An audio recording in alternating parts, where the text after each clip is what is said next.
Assalamualaikum warahmatullahi wabarakatuh. Sampurasun para wargi.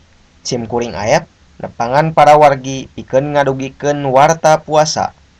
Warta anu baris didugikeun nyaeta menag baris ngayakeun sidang isbat Ramadan dina tanggal 5 Juni.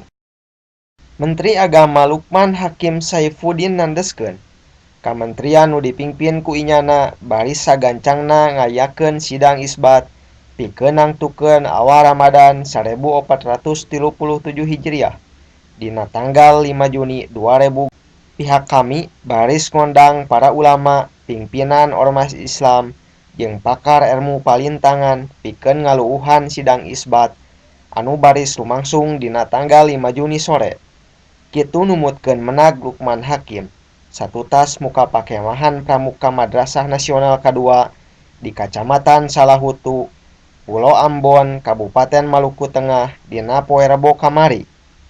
Numutkeun inyana eta sidang isbat nu ngalibetkeun pirang-pirang tokoh Islam baris lumangsung satutas salat magrib pikeun nangtukeun awal Ramadan tahun 2016. Numutkeun menag sidang isbat baris lumangsung kalawan rerencepan di kantor Kementerian Agama, nu mana pihakna baris ngabandungan laporan ti patugas Kemenag anu sumebar di sawatara lelewek Indonesia pikeun nitenan hilal.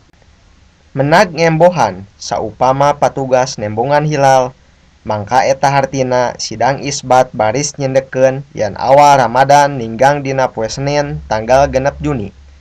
Tapi sabalikna, saupama patugas henteu nembongan hilal, mangka awal Ramadan ninggang dina poe Salasa. Menag miharep panangtuan awal Ramadan 1437 Hijriah bisa lumangsung kalawan lancar tur henteu sarosopan atawa jadi bahan pacogregan pikeun organisasi-organisasi Islam di lemah cai.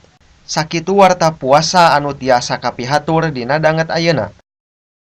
Warta disundakeun tur diropea saperluna tina antara.